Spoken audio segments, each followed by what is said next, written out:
Why predators place their trust in humans to protect their young. Prologue: A dying world. The galaxy called Kael'Tris Prima Paradise. Its bioluminescent jungles glowed in perpetual twilight, a mesmerizing dance of blue and green. Towering trees stretched skyward, their canopies teeming with life. Rivers, rich with minerals, shimmered like liquid silver under twin moons. It was a world of predators and prey locked in an ancient balance. At the top of the food chain were the Ktryn, apex predators revered and feared by alien ecologists. Massive, four-legged creatures with obsidian-black scales, molten gold eyes, and claws sharp enough to tear through metal. The Ktryn were living embodiments of survival.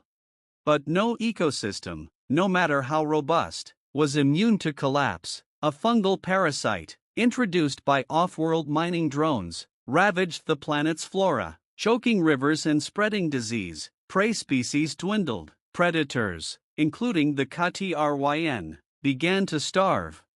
Amid this chaos, the United Earth Collective arrived, offering help. Humanity, still fighting for its place in the Galactic Council, saw an opportunity to prove its worth. They would not just study Kael'Tris Prime, they would save it.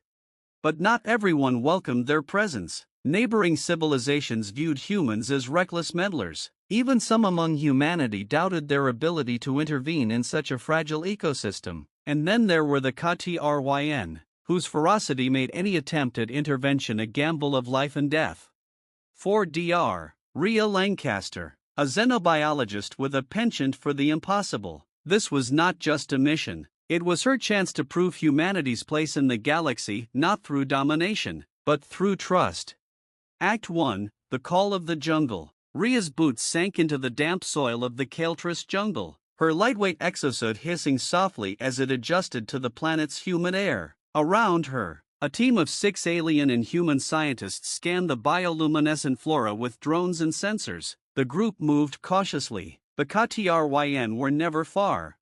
"We should be focusing on the parasite," grumbled Kellen Yarrow, a Zelverian ecologist whose insectoid legs twitched nervously. "Chasing apex predators is suicide. We can't restore the ecosystem if the Ktryn go extinct," Rhea replied, not breaking her stride. Kellen clicked his mandibles, unconvinced. "And what if they kill us first? They don't exactly have a reputation for gratitude." Rhea ignored him. She'd spent months studying Ezra, a Ktryn matriarch whose territory spanned miles of jungle. Her cubs were critical to the species' survival. If they died, the Ktryn population would collapse, and if the Ktryn fell, the entire ecosystem would follow. As they trekked deeper into the jungle, the air grew thick with the hum of alien insects and the distant cries of prey animals. Rhea's neural implant alerted her to movement ahead. "Hold position," she said, raising a hand. From the shadows emerged Uzra. She was larger than Rhea had imagined, her black scales gleaming like polished obsidian, her golden eyes locked onto the humans, and a low growl reverberated through the air. At her feet lay a cub, small and trembling.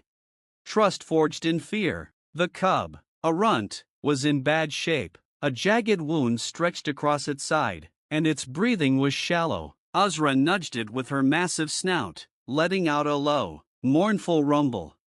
Rhea's heart clenched. Without intervention, the cub wouldn't survive, but stepping closer meant risking everything.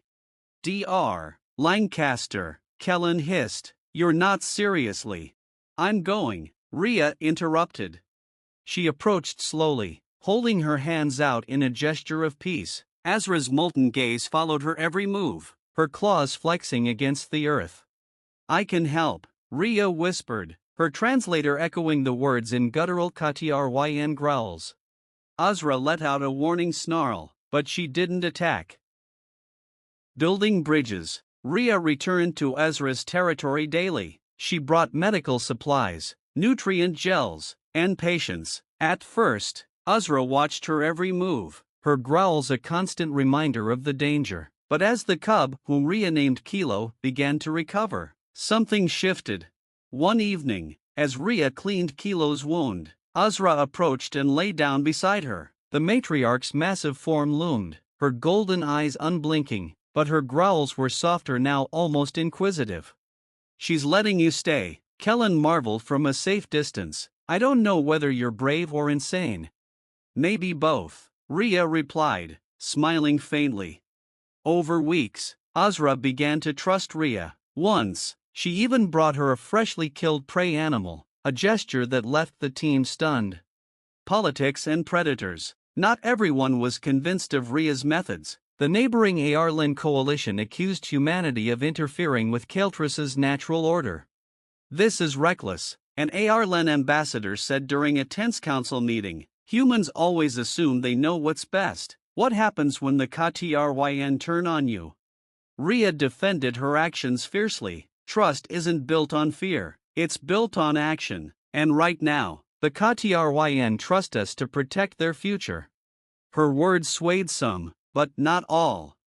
The Scythe Lurker's shadow. The bond between Rhea and Azra faced its ultimate test when a Scythe Lurker attacked. These biomechanical predators were terrifying, their serrated limbs and metallic jaws capable of tearing through Ktryn scales.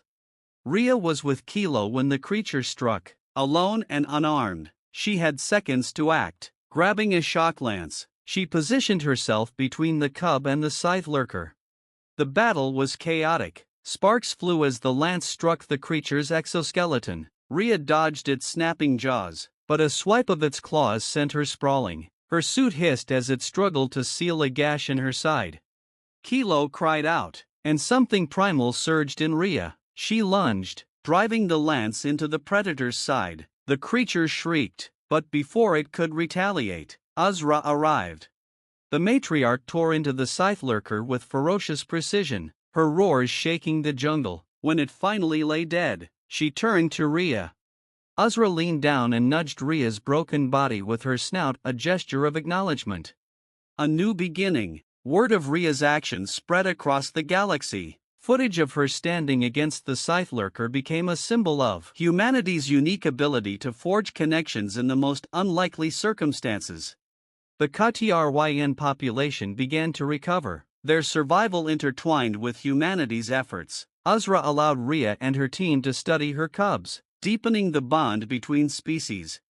Years later, Rhea reflected on her time on Kael'tras. "The Ktryn taught me that trust isn't given, it's earned. And when it's earned, it changes everything." Epilogue. Beneath the glowing canopy of Kael'tras, Azra watched as her cubs frolicked. Beside her stood Rhea, her scars a testament to the bond forged between predator and protector. Together, they had rewritten the narrative of what it meant to trust and to be trusted.